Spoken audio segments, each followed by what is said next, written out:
All righty. Well, hello and welcome everyone to our latest American Meteorological Society webinar, Forecasting D-Day, the science behind history and the story. Oh, sorry. And the story behind pressure. It is our privilege to welcome Jim Fleming, Jim Galvin, Martin Young, and the director of the upcoming film Pressure, Anthony Maris. Now, as we listen, we want to hear from you. So to keep the dialogue organized, please use the Q&A button for any questions you'd like the panel to answer during our closing segment.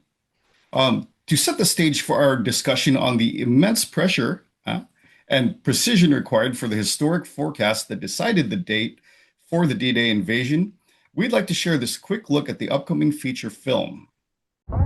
Call General Eisenhower.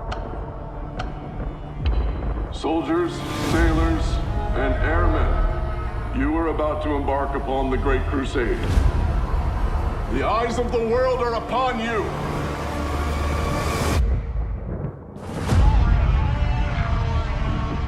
D-Day will be the largest seaborne invasion in history. We invade France Monday. I'm concerned that what you're saying is impossible. Oh, they won't like this. There are two major storms advancing towards the Normandy coast, even as we speak. My men are ready. Get them onto the beaches somehow, anyhow. With waves of 10 feet, we won't be landing anywhere. Churchill says he's a genius. If D-Day is cancelled, we will lose. Do you want to be personally responsible for losing this war? Get me the data from every weather balloon, every reconnaissance flight. The invasion is Monday, Monday, Monday. We have 3 hours. Go or don't go. We have a small window, but the timing must be perfect. You want me to send my men into the storm? They'll never see it coming, sir, never. Why should I trust you? We must face the facts! The facts! However frightening they may be!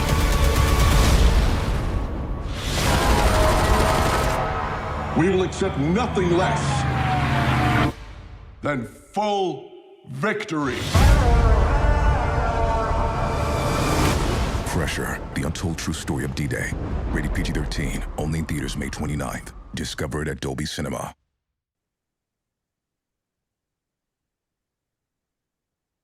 Rightio. And with that being said, now I'd like to introduce today's moderator, Sean Potter. Thank you, Sean, for bringing this together today and for tying everything in. Ladies and gentlemen, Sean Potter is a meteorologist, science writer, and weather historian whose career has included work with ABC News, Good Morning America, the National Weather Service, and NASA. He holds AMS certifications in both consulting and broadcast meteorology, and is a contributing editor to WeatherWise magazine, where his long-running retrospect column explores the intersection of weather and history. Sean has taught weather and climate courses at Indiana University and Graduate School USA, and his debut book, Too Dear for Dreams, The Story of Cleveland Abbey, America's First Weather Forecaster, was named an academic bestseller by Library Journal. Sean, the floor is yours. All right. Thank you so much, Gideon. And thanks to everyone joining us virtually today for what should be a fun and engaging conversation about weather, history, filmmaking, and the remarkable story behind Pressure.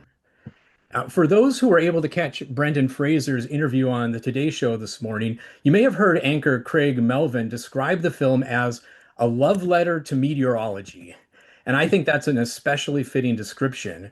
While several films over the years have put meteorology in the spotlight, Pressure may be the first feature film to focus on the story of real-life meteorologists, particularly in connection with a historical event as consequential as D-Day. So with that, what I'd like to do now is introduce our panelists for today's discussion and remind everyone that if you have questions, feel free to drop them in the chat section of Zoom, and we'll try to get to as many of them as possible. So starting off, we have Anthony Maris. Anthony is an Australian filmmaker whose debut feature, Hotel Mumbai, starring Dev Patel, premiered to international acclaim and marked him as one of Variety's top 10 directors to watch. Anthony has also directed numerous award-winning short films, including The Palace, Spike Up, and Azadi. As writer, director, editor, and executive producer of Pressure, Anthony turns his attention to the war room behind the largest seaborne invasion in history, D-Day, and the clash between the military commanders and meteorologists that would ultimately determine the fate of World War II. Next, we have James Roger Jim Fleming. Jim is the Charles A. Dana Professor of Science, Technology, and Society Emeritus at Colby College. He's an AMS and Triple AS Fellow and a leading historian of meteorology and climate science. He's the author of numerous influential works on atmospheric science and climate history, including Weathering the Storm, Sverre Pedersen, the D-Day Forecast, and the Rise of Modern Meteorology. His work bridges science, history, and public policy with contributions to the IPCC, National Academies panels, and major media outlets. Next, we have Jim Galvin. Jim is a meteorologist and former UK Met Office forecaster with more than 3 decades of experience in public service, aviation, military, and marine forecasting across the United Kingdom and abroad. He has been accredited as a chartered meteorologist by the Royal Meteorological Society and has served as editor-in-chief of the RMET's journal Weather. He advised the filmmakers of Pressure, helping ensure the film's meteorological science and portrayal of forecasting in 1944 were historically authentic. And we also have Martin Young. Martin is a former chief forecaster at the UK Met Office. During his career, he held a variety of forecasting and research roles, and since retiring, he has focused on the history of weather forecasting in the UK and has published a series of papers in the RMET's journal Weather, experience that made him well suited to also serve as a meteorological advisor for Pressure.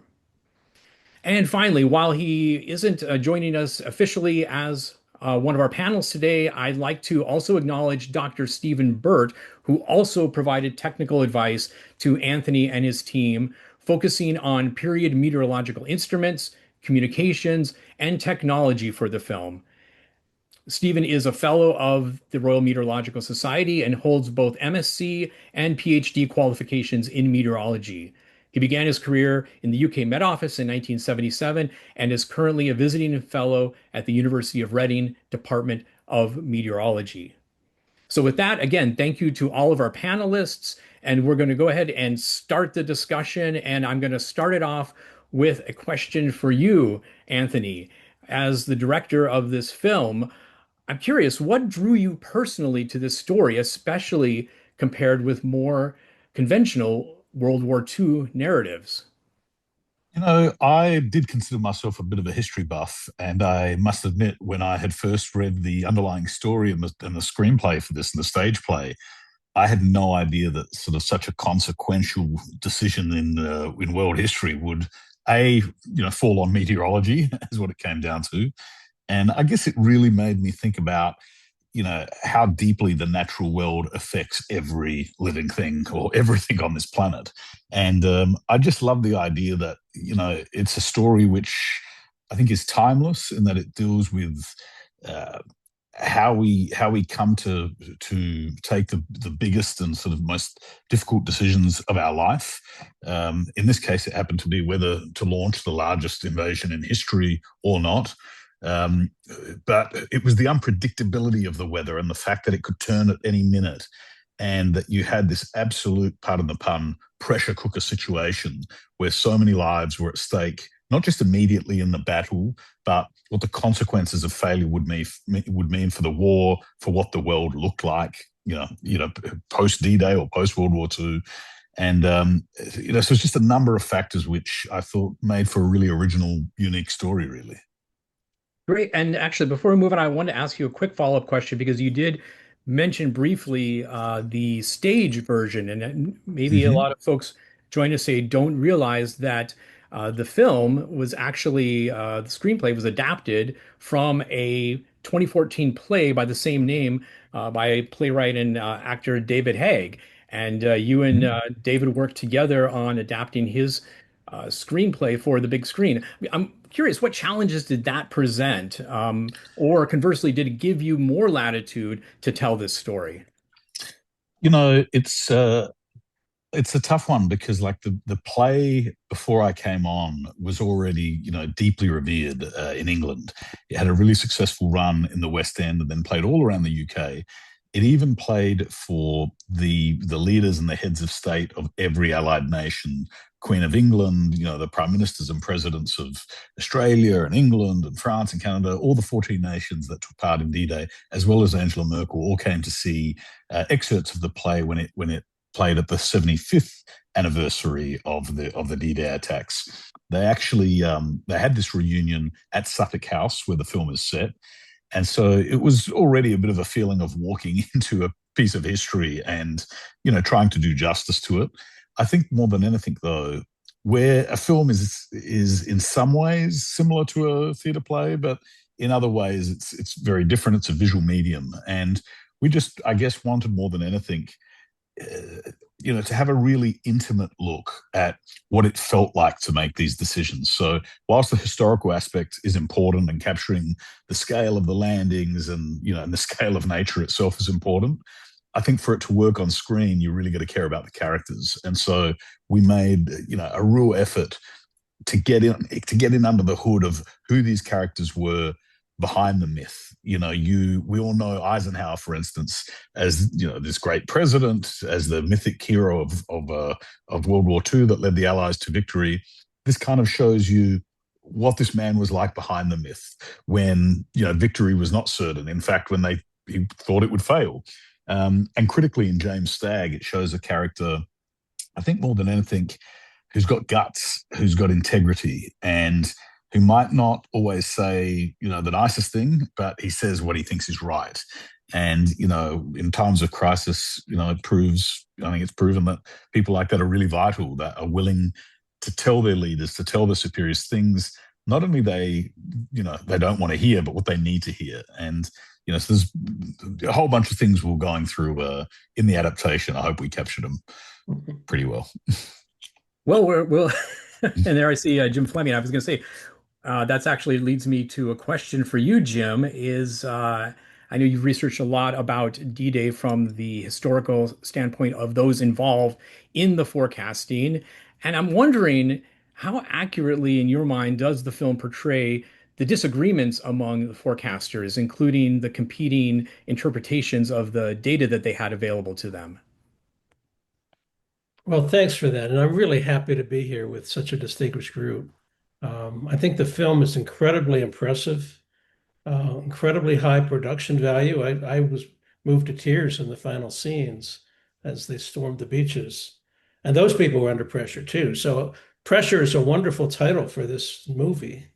There is a condensed timeline, and the full story of D-Day, I would have to say, has been told well in this movie, but still has more to be told. I wrote a book about Sverre Pedersen, a Norwegian trained forecaster. And I think that because of limitations of time and production, they had to have Stagg and Crick in the same room, kind of fighting with each other, But Crick and Pedersen had it out too, and there's a lot of things that could be done in a multi-series docudrama or something. But I think it was so effective to put it all together. Crick was not in the same office as Stagg, etc. There's certain things that I consider poetic license. And to bring the drama together like they did, and to have Eisenhower at the center, to have Stagg as a kind of a tactful person working under pressure. He was the key person under pressure. I thought it was very effective. And I'll just say, as a historian, I think there's more to be done, but this was done really well. Great. Yeah. And just so folks know, in case you don't know all the history, and Jim, feel free to chime in. the actual forecasting for D-Day was done as sort of the collaborative effort by three different groups. I believe they were known as centers. There were two British, and one was a civilian group of civilians mostly, and the other was part of the Admiralty, so naval forecasters, and then a group that was primarily American personnel that was led by Colonel Irving Crick, who you mentioned, who is, of course, a main character in the film, played by Chris Messina. And so, yes, they were not in actuality physically located in the same place. They were separated, and these discussions that took place happened, I believe, via telephone. Is that correct? Yeah, it was a telephone conference with Stagg coordinating it. But as far as I know, Stagg didn't have access to his own weather maps, and he was just the coordinator and spokesperson who went to Eisenhower. I heard in the intro that this film was a love letter to meteorologists, but probably one good result of it is it puts Crick in a bad light. That the analog forecast method of the time was simply not going to work for a 3 to 4 day forecast. And so Crick doesn't come out looking too well in the movie. It's kind of a pushing for June 5th, which would have destroyed the Allied invasion because of surf, and compromising. Everybody compromised for June 6th. And Pedersen's point of view was that he thought it was funny to have the three groups separated geographically, but that was so that no group could be taken out by Nazi bombing. Hmm. And he said it basically in his memoir, uh, credit should be given all around. This was an amazing accomplishment. It was a wonderful start to the final push into Normandy that ended with the Battle of the Bulge. So D-Day was a beginning, but it was the Battle of the Bulge that ended the German dominance over that area. You said that Crick does not come out at the end of the film in too good of a light. Was that the case in actuality as well? Did this sort of tarnish his reputation, at least among his peers, maybe as compared to how he wanted to present his role historically in the forecasting for D-Day? Oh no, Crick was smoother than that. He was able to make sort of gold out of straw. He said that he agreed with everybody, and he ended up saying that he had some input and some credit for the whole thing too. Although June 5th would have been a disaster. Yeah, yeah. So just maybe before we continue, so that in case I'm guessing that a lot of the folks joining us maybe have not seen the film, and again, maybe are not familiar with all of the details. Maybe we just quickly run down a quick list of the key players in the film. We, of course, have General Dwight Eisenhower, who's the head, the Supreme Supreme Allied Commander. Commander, yeah, Supreme Commander of the Allied Expeditionary Force, the one who was in charge. The buck stops with him, right? Right, Anthony. He made the final Mhm. decision on so many different areas, so many levels, but when it came down to the go or no go decision, and based on the weather, it was really up to him. He could override what even the meteorologists were saying. Yeah, yeah. It's ultimately it was Ike's decision, but I think part of his wisdom was in trying very hard to select the right advisors, which can't always be easy if you don't know the subject that is you're being advised on. And I think it's important to say about Crick as well. Up until the events leading into D-Day, he was very trusted by Eisenhower. It's just he was working in areas where I guess there were maybe more predictable weather systems. We have meteorologists who can speak to that. The whole difficulty and the sort of impossibility in a way with second guessing nature in regards to D-Day was weather coming in off the Atlantic. And, further to your earlier point, June 5th would have been a catastrophe, as would have June 19th been a catastrophe had they held to, the next date that they were looking to go. And so whilst we look back at it as settled history, at the time they really were threading this giant, multi-hundred thousand personnel army through the eye of a needle, metaphorically, because they got it wrong a few days either side. It would have been catastrophic for them. All right. So again, you kind of just to set the stage for folks who may not be as knowledgeable about what actually happened. Eisenhower and his team of commanders, the ones ultimately had to put everything into motion. But knowing how much this depended on the weather, they gathered together these groups of experts. So we had James Stagg, who was, of course, played very well by Andrew Scott in the film, who is the chief meteorological advisor, I think is the official term, chief meteorologist, head, but he essentially is the one who, in the film, it makes it seem again more like it's sort of a one-on-one battle between him and Irving Crick, when again in reality it's these three disparate groups, if you will, and Stagg has the you might say unenviable task of having to sort of reconcile any differences in the forecast and then bring that forward to Eisenhower. So we have Stagg, we have Crick. Jim mentioned Sverre Pedersen, who unfortunately we do not see in the film. Of course, we could do. He's referred to in the film. He is referred to in the film. Okay, Yeah, good. We yeah, we don't want to leave him out entirely. Some of the other key players, as we for those who see the film, we probably won't get into this discussion, but maybe we have Kay Summersby as Ike's Anthony. I don't know if you would describe sort of confidant. Confident driver, secretary, sometime nurse, and someone he trusted very, very deeply throughout those years. Yeah. And then of course the various generals and commanders. Probably the one who plays most prominently in the film is Montgomery. Bernard Montgomery. So again, we have these. This is a very critical decision that has to be made, and maybe it's worth just Anthony and Jim, and if we can get when I get to Martin and Jim Galvin as well, talking a little bit about what the task before them actually was. It wasn't just, give me, Eisenhower didn't just come to them sometime in the spring of 44 and say, hey, what's the best day that we should go and invade the Normandy coast? There were very specific criteria. And it's worth noting that these criteria, some of which weren't technically weather, we had other environmental factors like the phase of the moon, the tides, and of course those two elements themselves are intricately related.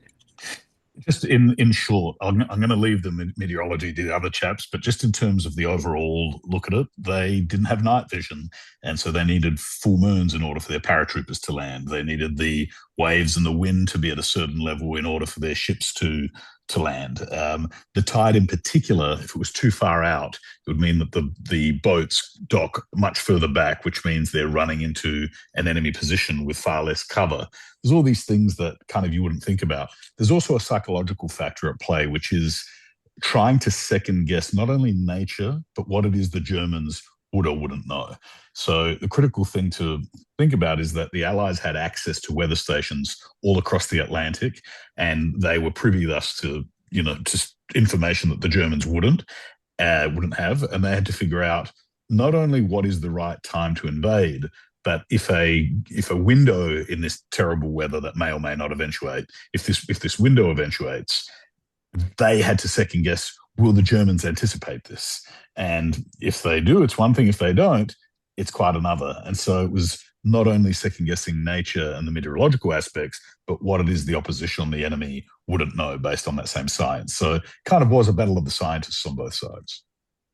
So, Martin, I think this might be a good question for you, and certainly Jim Galvin and anyone else who feels they have something to add to it. Please feel free to jump in as well. But maybe you could just take us briefly through day by day, maybe starting with June 4th, June 5th, and then June 6th. What actually happened in terms of the weather, and how did that play out in terms of the decision making? And I'm going to make sure to unmute yourself. Yes, many thanks for the invitation here. It's great to see everybody and have a chance to talk about this amazing subject. Well, one of the things worth saying is that they'd had to establish optimums of times of year in terms of all the different weather criteria being met, we've already been indicated that the meteorologists were set a virtually impossible task, which was one of the pressures, that they had to be able to predict the weather something like 4 or 5 days in advance. And they'd already made a decision that getting the right combination of conditions, light winds, reasonable cloud conditions, and tide conditions, and light and light conditions, it basically put it down to a period of May or the very beginning of June. And they'd already missed the opportunity in May when the weather had generally been very, very favourable because other parts of the operation weren't ready. So they were already looking into the beginning of June.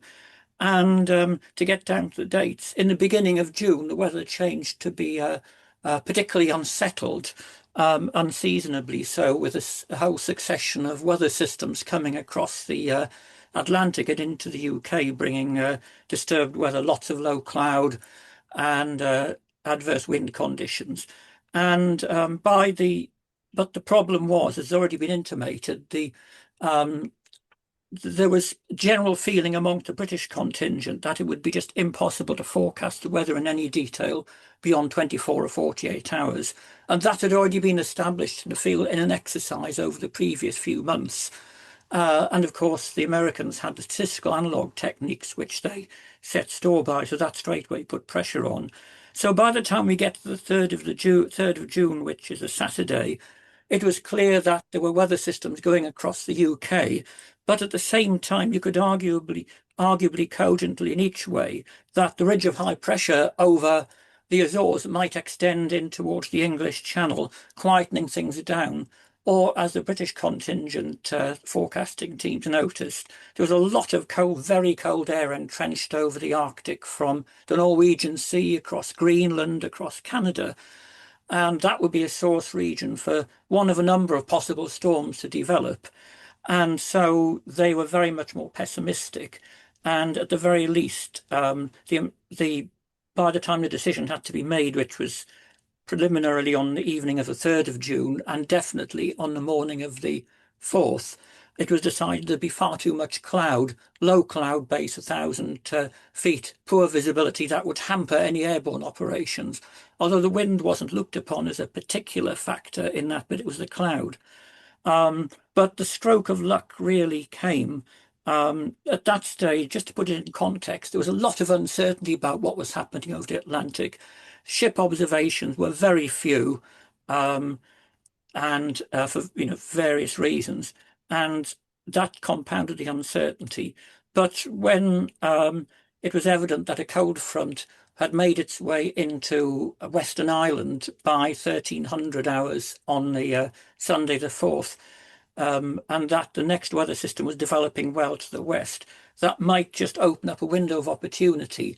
So on the Sunday the 4th, some preliminary ideas were passed on that that cold front would clear through, sweep away all the low cloud, but at the same time an exceptionally vigorous depression was moving past the north of Scotland, the deepest depression, most active one to affect the UK in that time of year for many decades. But it was felt that that system was going to run away eastwards into Scandinavia and would allow a brief improvement of the weather behind it.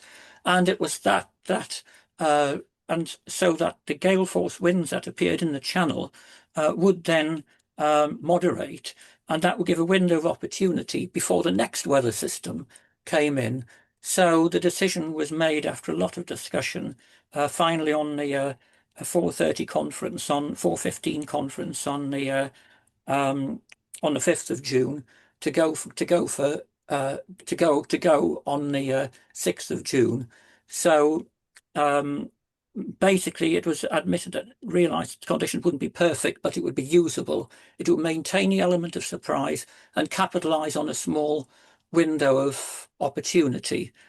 And as luck would have it, in fact, the next weather system slowed up, so the window of opportunity ended up much longer, but seas were rougher than expected because of the depression. The previous one changed course, but it did slow up the next system and increase the window of opportunity.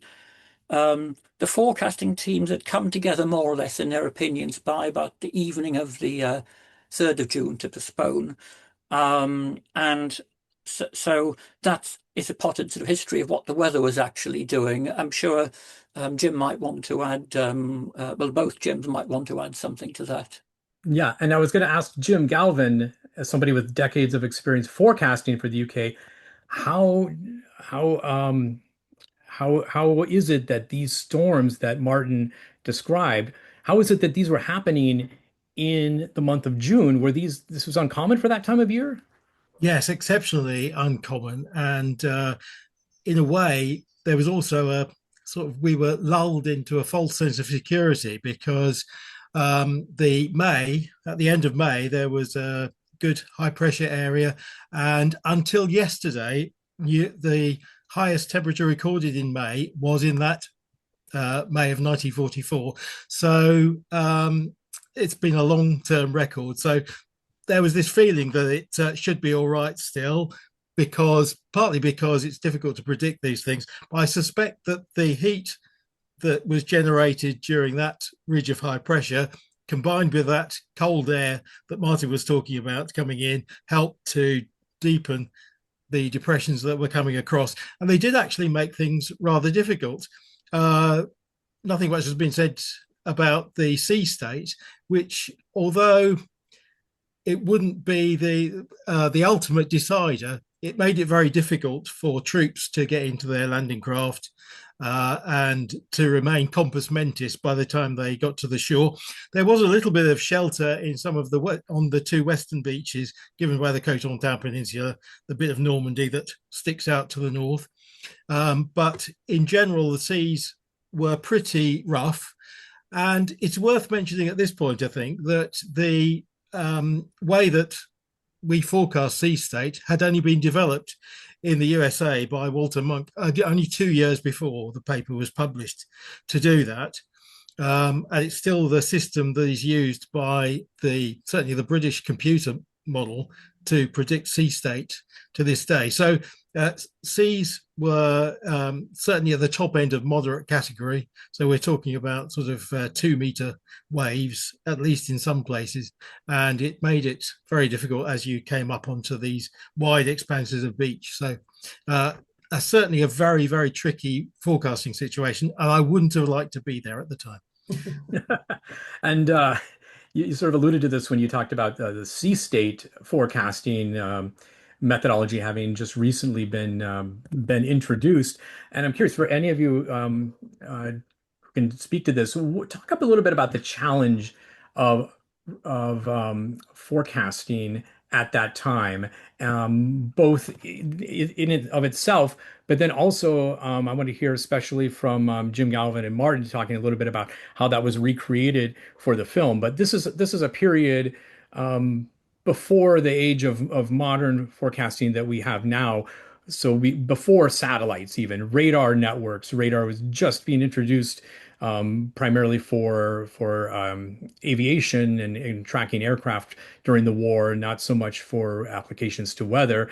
And certainly numerical weather models didn't exist at the time. So take us back a little bit into what it was like, what the challenges were producing a forecast, really in general, and how that aspect of meteorology or meteorological history was able to be translated into film. Yeah. Okay. Since the early 1930s, there had been regular launches of radiosondes, and they'd become a more common method of observing the upper state of the atmosphere so that we get an idea of development areas within the atmosphere. So the attempt on the British side was to try and bring those into the forecast to give a little bit more reliability. However, it still wasn't really possible to use the techniques that they had at the time to go more than perhaps 48 hours ahead with those techniques. And of course, you had to have a good spread of observations near the surface. Obviously, those from the Allied nations would come in regularly and reasonably quickly. There were also decodes of observations from the Axis side of the battle, but those would have taken quite a few hours to come in because they would have had to be decoded from the Enigma code and then come through Bletchley Park and be passed on to the Met Office headquarters in Dunstable. And Wonderful. sorry, Yeah, just Martin. yeah, what I would say as well that they had to rely very much on empirical forecasting techniques and long experience in terms of how weather patterns behaved generally. One of the tools that had come about fair within the previous decade or so was of course, the new Norwegian frontal models that had been developed by, for example, Bjerknes, Bergeron. This was all in the sort of 1920s. And it took about 10 years, a good 10 years or more, for those techniques to find their way into UK forecasting. But by the time the Second World War came along, those techniques were well accepted, and it meant that there was a way you could use those techniques to project the forward development of weather systems once they'd been spotted on the weather maps based on the very limited observations. So there were techniques to be able to work out the speed at which weather systems like depressions would move, whether they would deepen, the speed at which the weather fronts would actually move. And that's the sort of, so there were empirical techniques that would work for, 24, 36 hours ahead. But anything beyond that was extrapolation. And I mentioned the word experience. One of the key players on the UK side at the meteorological headquarters at Dunstable was a chap called CKM, Mr. CKM Douglas, who was thought of as probably the top synoptic meteorologist of his time and question mark ever. And he had a notably prodigious memory for weather situations in the past and, interesting enough, analogues. And he was able to put that to good use. And so he had a level of understanding that Stagg very much respected. And of course, they also, I think Jim has already mentioned, they had Sverre Petterson, who had a bit of theoretical underpinning. The upper air was still not that well understood, but Petterson understood more than most about it. And so that gave the UK team a sort of a theoretical background. And I think Stagg tended to lean particularly heavily more towards the UK team, in particular Dunstable, in terms of what the likely evolution would be, and for some sort of understanding of the developments. So they had a very difficult task, and to reiterate that observations from the Atlantic were very few and far between, and might have taken quite a few hours to go from being observed on the ship or from a weather balloon to actually being plotted on the forecaster's weather chart. Just quickly, I was just to clarify, when you mentioned Martin Dunstable, you're referring to one of those three groups, one of the three groups of forecasters. That's what the location that they were where they were located, correct? This was There was Dunstable, there was the American USAF at Bushy Park, known as Wide Wing, and there was the Admiralty in central London, as well as one or two other groups who contributed. Right. So I'm sorry, somebody else was starting to chime in. Was that Jim Fleming? I just want to compliment this great discussion that Pedersen is often referred to as an egghead theorist, but he is the incarnation of the Bergen school. He studied with Pedersen. He studied with Bjerknes, Jakob Bjerknes, and Tor Bergeron. And then he wasn't just a former academic. He was the chair of MIT's meteorology department, who resigned his position to go to serve the British for the bombing upper air forecasts. So upper air was not just about long-term forecasting. Upper air was about getting the bombers across to Germany and getting them back home again. Because the bombers were leaving from all different airports all over Great Britain and then trying to get back after a day's activity when the weather had changed by about 12 hours. And they were shot up and they were damaged and they were running low on fuel. And they would come into the British airports and sometimes they would miss the airports because of the fog in Britain. So the upper air was not only about long-term forecasting, but it was about the bombing raids on a 24-hour basis and seeing how the upper air influences, in some ways, you could say, controls the surface characteristics. I think it's And worth just quickly stating there, like the immense human effort that was needed, like the just monumental manpower and woman power that it took to actually even just get these readings. That's You know, right. again, we see weather and meteorology largely as invisible. You know, you watch the news or you check your iPhone app. You know, now, but especially then, people had to go out into into the sort of hardest areas of that nature can throw at them to actually get these readings. People will see in the film, you know, raw archival footage of meteorologists of that era or near that era, you know, in the Arctic Circle sending up weather balloons, you know, across deserts, you know, in Azores, in Newfoundland, in all these different disparate places where, you know, you needed bombers, or not bombers, but, you know, airplanes flying in extremely difficult conditions, getting one sort of set of readings, balloons going up all across the world, and sometimes in extremely hostile territory, like members of the French resistance were given, in certain instances, little balloon packs to send up balloons to try and get weather readings from within occupied France. It's just like this ginormous octopus, and all of this information is being fed up the chain, ultimately, you know, to the various meteorologists in the Allied corps, you know, who had to take in these massive amounts of data, you know, with no computers, with no Excel spreadsheets, with none of that. It was all by hand, you know. And if you just think someone had to take those readings, write them out, amass them, chart them, graph them, and then, you know, it took human brains to sit there and analyze this stuff when, you know, they don't have enough time to do it. The film tries to sort of get into just the enormity of that task and just how dangerous and difficult just getting the weather is. And Anthony, you mentioned the men and women who contributed to this effort. And before we go any further, and I do want to get to some questions from the audience, there are some good questions pouring in. I think there is one that asks about this in particular, but I don't know if you or any of the others want to talk about. We certainly need to acknowledge Maureen Sweeney at Black Sod Lighthouse in Western Ireland, who did make news herself a couple of years ago, I believe, when she passed away at the age of 100. What was her connection to this, and were how critical a role did she play in helping with the forecast? There's a lot of publicized material about her contributions, and, you know, I'll leave the others to decide the specific nature of how relevant that was or wasn't. But I know that, you know, Maureen's information, together with the information, again, I want to stress that many hundreds and thousands of people collectively provided, did so much. And there were many unsung men and critically women.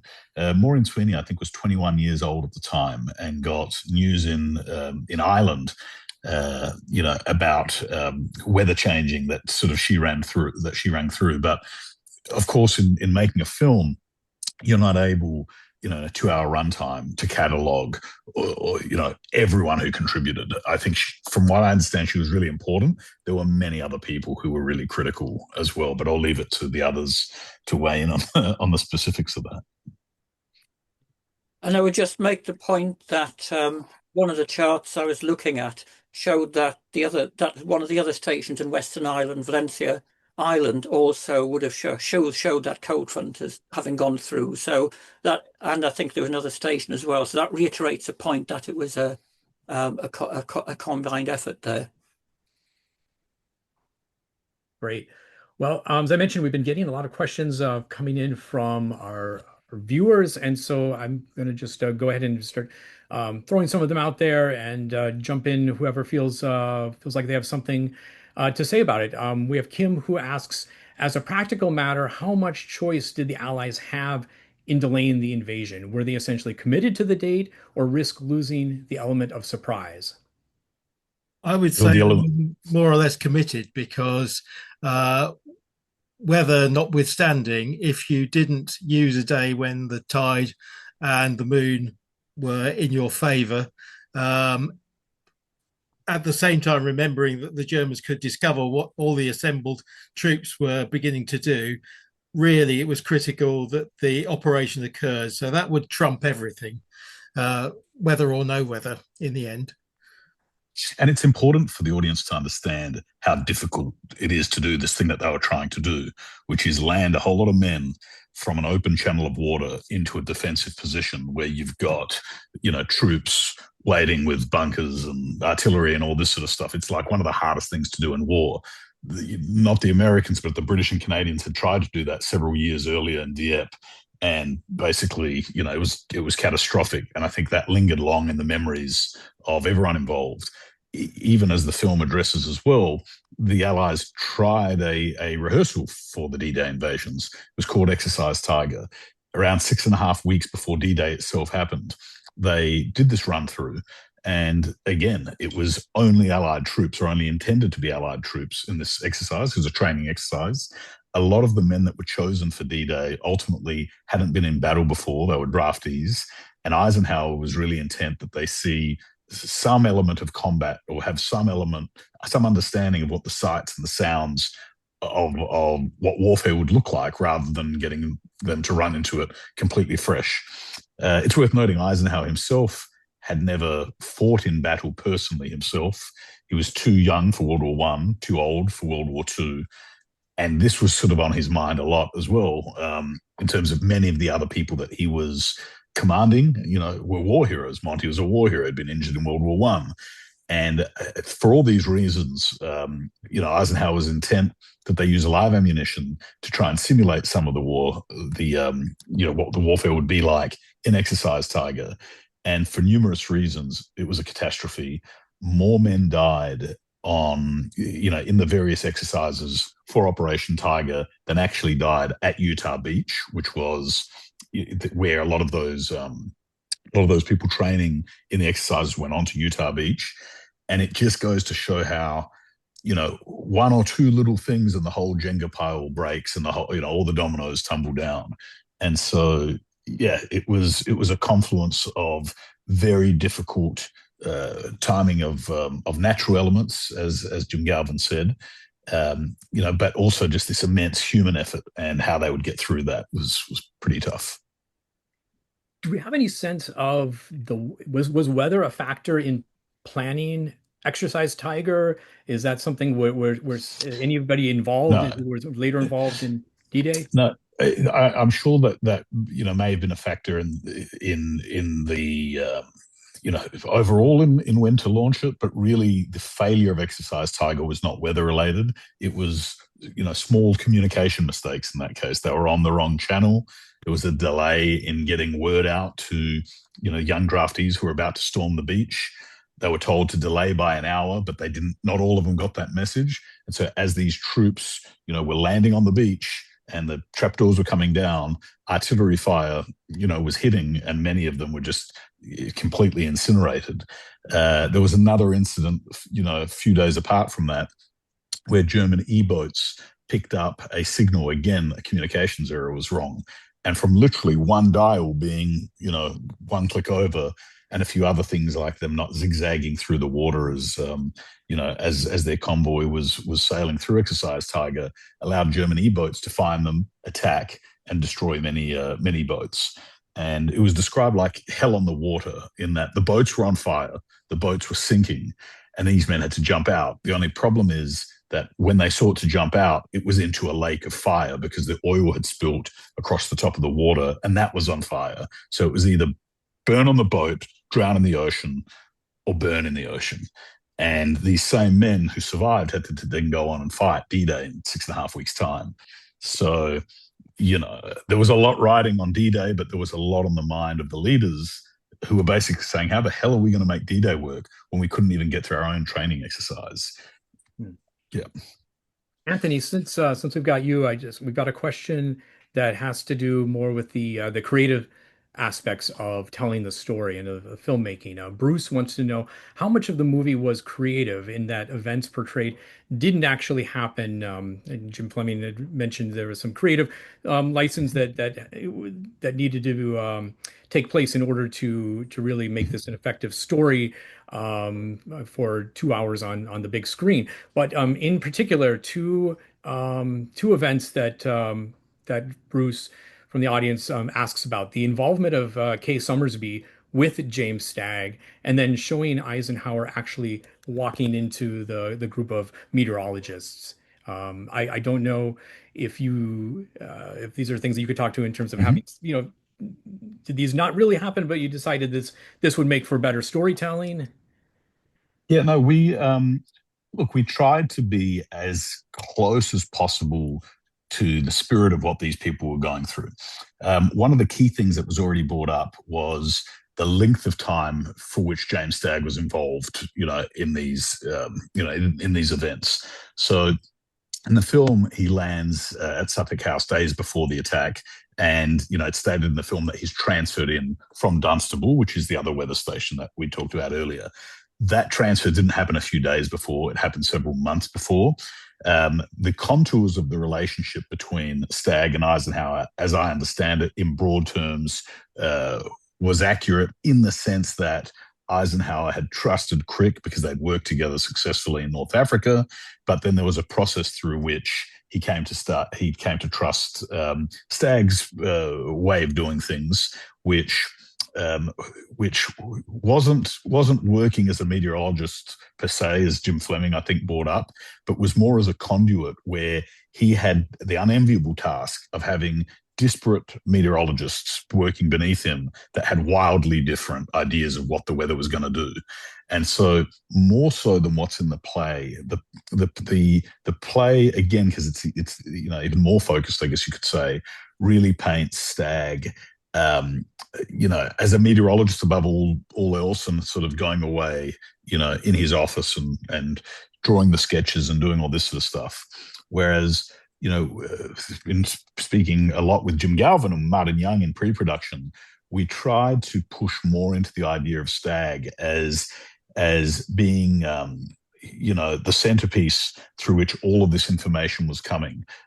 Crick, Dunstable, Peterson, all these other groups are mentioned at different times. Ultimately, you'll see in the weather montage that we have, a montage sequence, all that information lands on Stagg's desk, and he has to make a decision. Now, ultimately, he did go closer to the Sver Peterson school of thought and to the analytical, looking at recent data, side of meteorology as opposed to, the analog system. And we try to capture all that as close as possible. Of course, when you're dealing with a 2-hour, or in this case, hour and 40-minute runtime, you as a dramatist have got to figure out what is it that is most critical in this story that's going to effectively convey basically the pressure that these people were under, and have that feel as authentic as possible, acknowledging that it's not an essay, or it's not a it's not a docudrama, so to speak, not a documentary, so to speak. Might be considered a docudrama. In regards to Kay Summersby, there isn't a hell of a lot of information on her direct dealings with Stagg in terms of the dialogue that they shared between one another and the amount of connection that they had with one another. But the screenplay, which was based on the play, was written with a few primary sources in mind. So it was Kay's own memoirs and interviews that she gave after the war, based on Stagg's own book, which he had written. And, just acknowledging that Kay was kind of atypical in many regards for a woman of that era. She was a widow whose husband had passed away in the war, who then, rather than be some person who was destroyed by this, she was no shrinking violet. She got in her car. In fact, she got in an ambulance and started helping out with the war effort, delivering, bodies or injured people either to the morgue or the hospital. And here you've got a picture of a woman who, when the morgue was full, she said, all right, we're going to take them elsewhere. And they took a whole lot of these dead bodies from the Blitz to a cinema. They thought it was darker. It might be a little bit cooler than some other places there.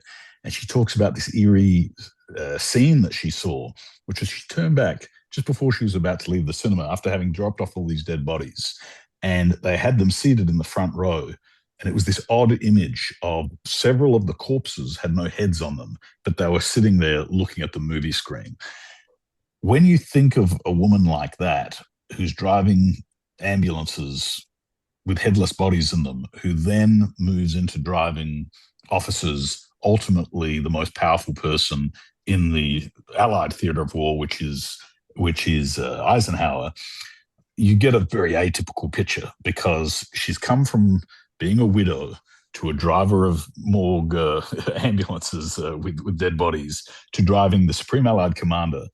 Then she became his secretary, his assistant, sometime nurse, and an extremely close confidant of General Eisenhower. And, she's just a very fascinating character. If you look in the archival photos and images, many historic treaties and other photographs where Eisenhower's there with de Gaulle or Stalin or Churchill, you look a bit closer and there's Kay Summersby in the background, time and time again. And so, a lot has been written about her, but she was definitely a central figure, if not a bit further in the background than many would have realized. Yeah, there's a great line in the film, and I'm paraphrasing here, where it's just Kay Summersby and James Stagg together at the one of the drafting tables in the forecasting operations area. And I believe she says something to him, many people find weathermen to be a little bit boring. And he looks at her and says, well, weathermen may be boring. Of course, we'd say today meteorologists may be boring, but the weather certainly isn't. And I think there's a certain dynamic element that having that interaction really, I think, added, having her being, obviously a confidant to Eisenhower, but then showing some interest in helping Stagg out. We won't get into too many of the details of things that she tried to help him, accomplish in his personal life while he was there.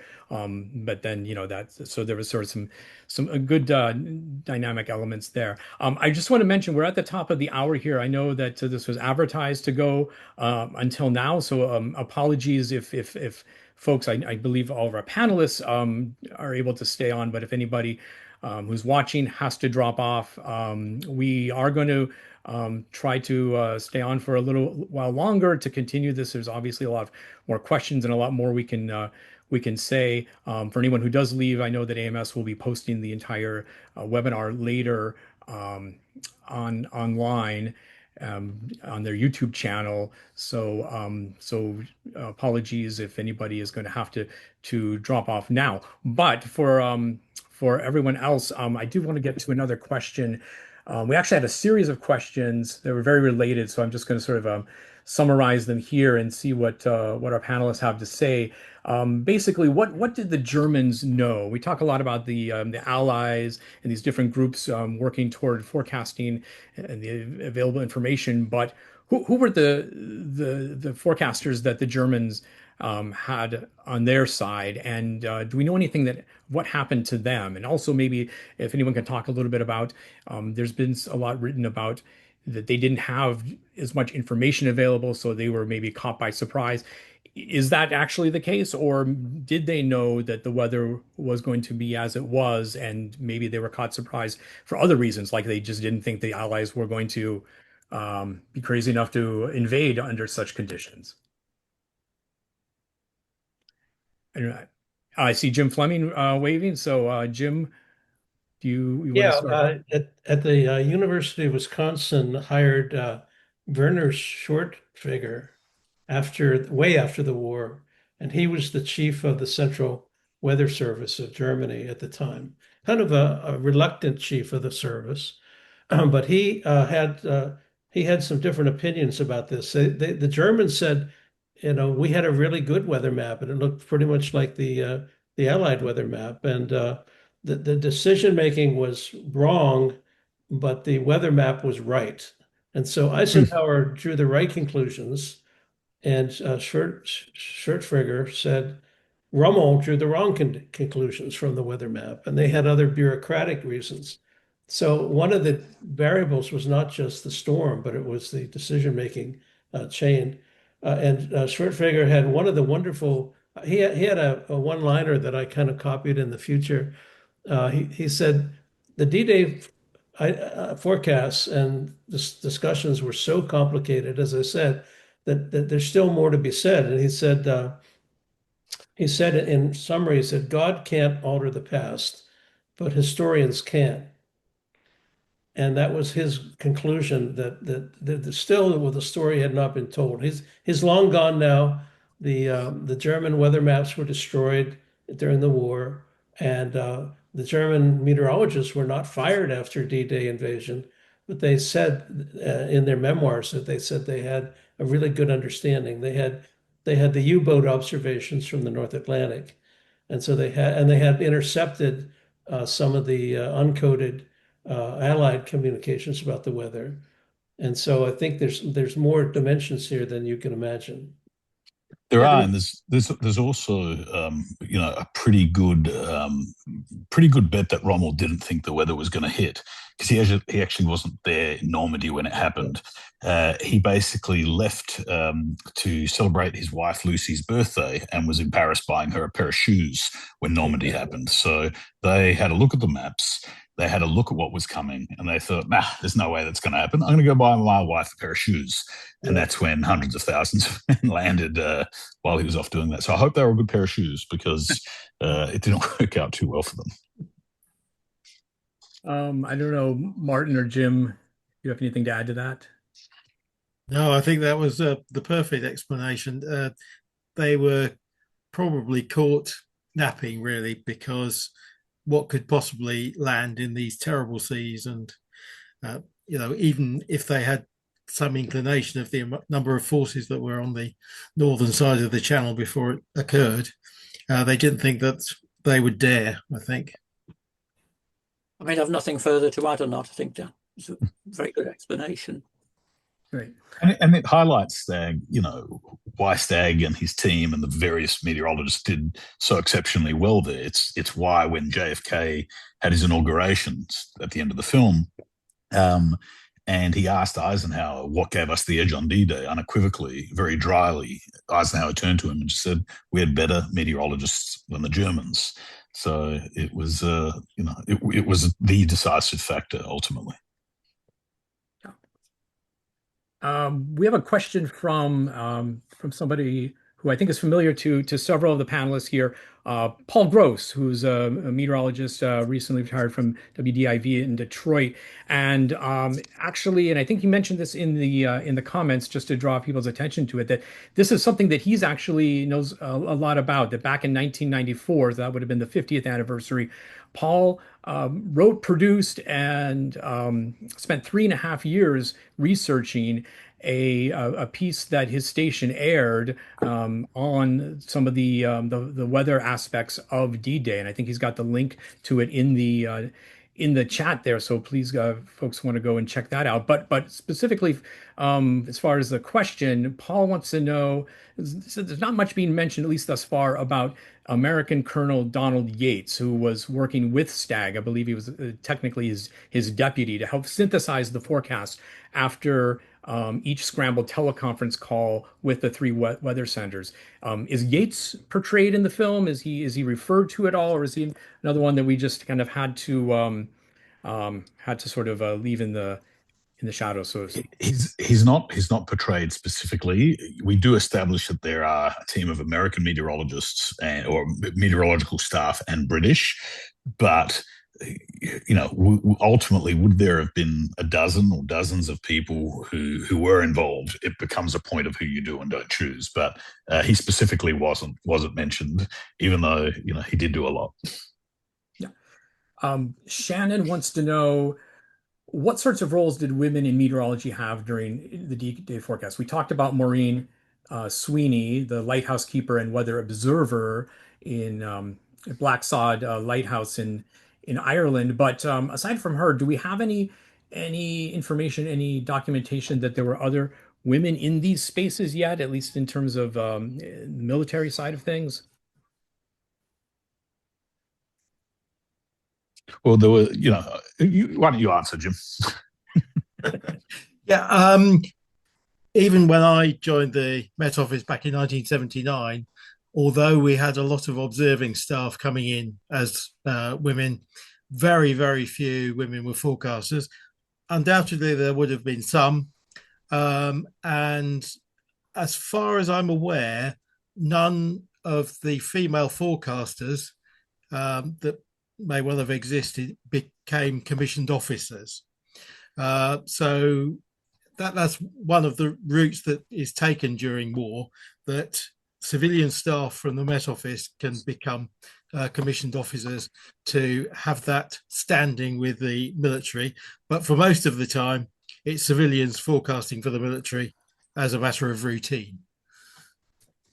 Can I Right. come back? Go Can I ahead. come back to that point about Colonel Yates? In Stagg's book, Forecast for Overload, Stagg does speak very highly of Colonel Yates because he had much more forecasting experience and was able to be the calming sort of influence when Stagg had severe doubts about whether the decision to cancel had been correct.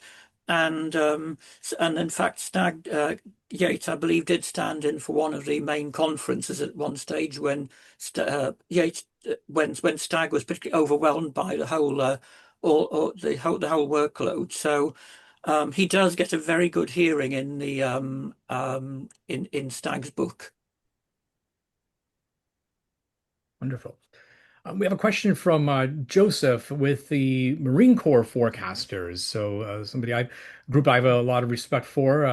When I worked on air down in Yuma, Arizona, got to know the folks down at MCAS Yuma very well. And so Semper Fi to Joseph and his colleagues. And he wants to know, what kind of research did you do and how difficult was it to accurately portray the pressure and uncertainty involved in making the forecast that could ultimately influence the strategic decision like the D-Day invasion, especially given how much technology has changed for forecasting now as opposed to how it needed to be portrayed in the movie. And let me just say, from my perspective, I know that forecast uncertainty is one of those sort of buzzwords that has really been getting a lot of play in the past several years within the meteorological community. But of course, it's nothing new. And so enabled in his ability to deliver the forecasts to General Eisenhower, was Stagg able to act, accurately and definitively give indication as to what the uncertainty was with his forecasts? Well, I think it does come over in the story very well that that there was a lot of uncertainty, but one of the elements that I think is true is that Stagg wanted initially to prevent Eisenhower from being fully aware of the amount of uncertainty. In fact, that the American team was suggesting a rather different story than the UK team in terms of a likely outcome on D-Day several days beforehand. But there was certainly there was a very big appreciation that you couldn't forecast beyond about 1 or 2 days ahead, and mainly because there was such a lack of data available. There was very little wasn't much understanding really of the meteorological science, and the understanding of the science that was being developed there never really came to fruition until some years later when computers were developed. So basically, forecasts were couched in uncertainty, and certainly the customers will have known that. One thing that might be worth just mentioning is that subsequent to in subsequent decades, the D-Day forecasts have actually been the D-Day weather has actually been rerun using more contemporary weather forecasting models, notably by the European Centre at Reading in 2014 to commemorate the 70th anniversary, and using what observations are available. And that actually went on to show that actually how the forecasters themselves handled it without computers or anything like that. It was a remarkable achievement, and that even the models that they had just for 10 years ago, because there was so little data, started falling apart, starting giving incorrect guidance, 2 or 3.5 days ahead, even the best computer models 10 years ago. And I believe now that at University of Reading, I think Steve Burt's group is actually rerunning some of the forecasts based on D-Day data using new AI models and including using an ensemble approach. So it'll be fascinating to see whether those, how many of those, for example, would have supported the American solution of quieter weather, or the UK ideas that it was going to be unsettled. So I think forecasters always appreciated uncertainty, but now, of course, uncertainties can be quantified much better using model ensemble techniques. Martin, for you and Jim as meteorological advisors to Anthony and the rest of the filmmaking team, what would you say were the most important meteorological details that you wanted the film to get right? Okay, well, first of all, to make sure that the right charts are on display for the appropriate scene. We did put a lot of effort into making sure that the scene looked realistic, because one of the things that struck me right from the word go, that this was a film that was going to attract a specialist audience of meteorologists, both professional and amateur, and they would take, I'm sure, some great delight in finding mistakes and inconsistencies, because that's human nature. So it was the effort to try and make sure that the scenes looked realistic. The forecasting office looked like something from that era, and also to make sure that the discussions between the actors acting the forecasters and the assistants, to make sure that these bits of meteorological discussion were realistic, because of course actors, this is a very technical film, and it would be easy for ad lib and make a technical error in terms of expressing a pressure reading and that sort of thing. So to get those sort of details of discussions realistic, that was one of the particularly key things, I think, and making sure that the scenes looked very realistic. I'm sure Jim's probably got something to add to that.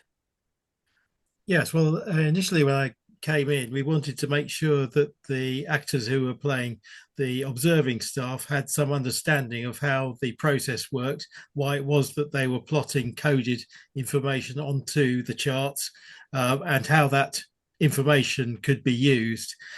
So we had to really give them some idea of what a coded observation was like, how it looked on a particular chart. We taught them a little bit about how to actually plot those observations as well. And in general, that made the scenes, which, I mean, the set layout was absolutely fantastic for this film. It looked absolutely appropriate for the time. And we wanted to make sure that everything fitted around that and worked very well and could be seen to be something that you could believe in if you had some sort of knowledge of meteorology of the time. Wonderful. Jim Fleming, question for you as we get near probably the end of our extended time here. Looking back historically, would you say that the successful D-Day forecast was a triumph of science, intuition, teamwork, or luck, or a combination? Probably a combination, including some divine providence. It was really dicey, as we said. Everything here has been said so well. And I think the film did a tremendous job in portraying that.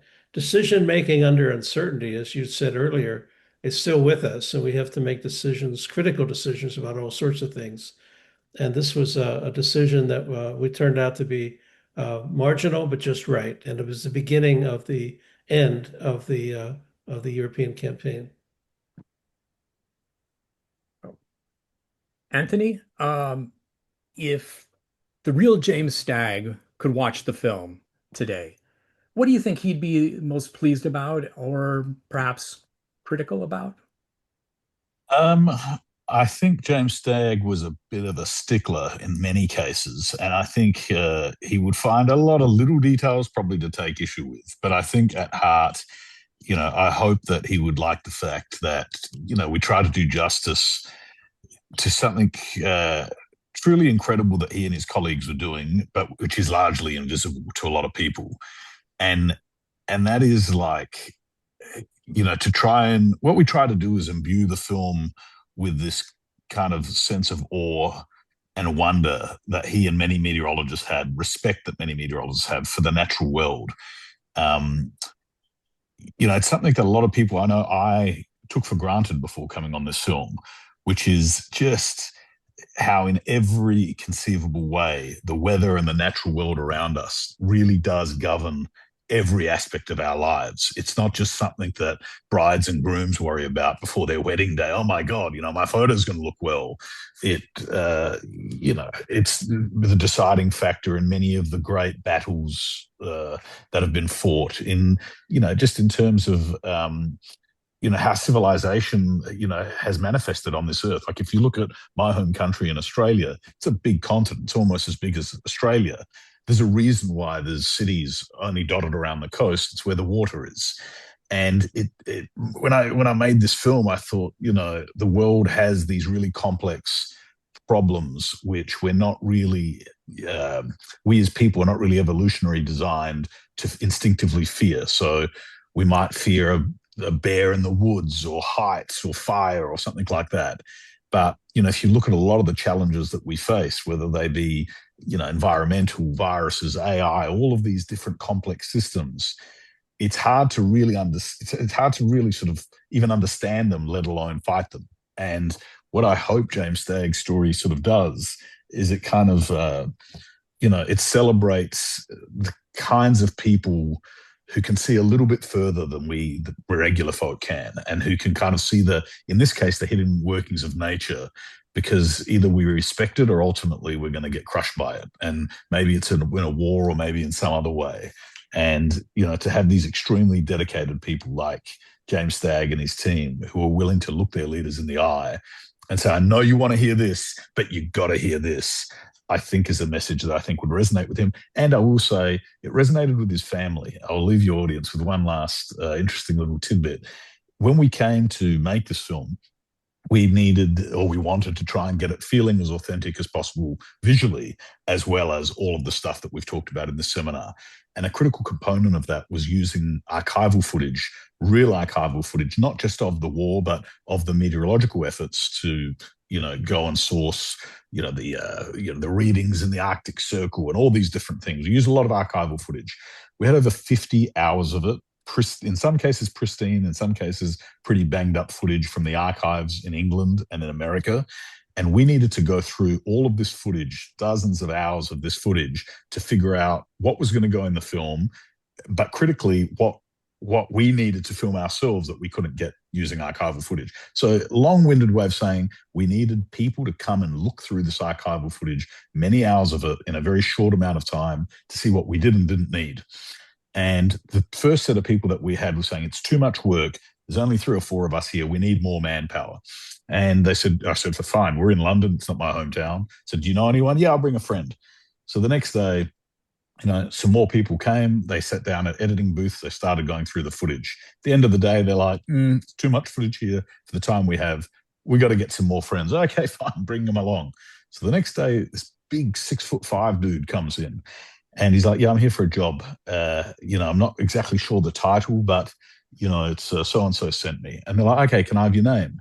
He said, James. And the receptionist goes, okay, last name? He goes, oh, Stagg. And she kind of looks up and said, oh, that's funny. What a coincidence. The main character in this film is named James Stagg. And he goes, oh, really? He goes, is it a war film? Is it set in World War II? And she goes, yeah. And he goes, about a meteorologist? She goes, yeah. He goes, yeah, that was my granddad.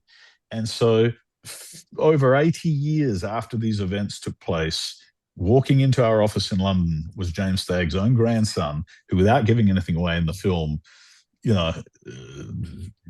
is in a roundabout way a factor in the film through his father. You'll see it. But yeah, it turns out that 80 years plus later, the protagonists of our films, unprompted, not trying to find him, just walked into our offices and helped cut the footage that found its way into the film. So I hope the real James Stagg, if he was alive today, would also be proud of that. Cool. Wonderful. Well said. Well, thank you, Anthony, Jim, Martin, and everybody anybody else who asked questions. For those who weren't able to have their questions answered, I apologize. But again, this is a discussion that could go on probably for quite some time. Also want to thank everybody at AMS working behind the scenes to help to help make sure we had a very successful webinar today. And just a reminder that the webinar will be made available to the public on the AMS's YouTube channel and on their website. That's ametsoc.org/AMS/webinar-directory. Also, subscribe to the AMS Headlines newsletter to receive the webinar recording, updates on future AMS webinars, events, and featured articles from across the weather, water, and climate community. And if you haven't already, I know it actually did air. There was a special screening yesterday in about, Anthony, about 2,000 screens across the United States for Memorial Day, an advanced screening of pressure.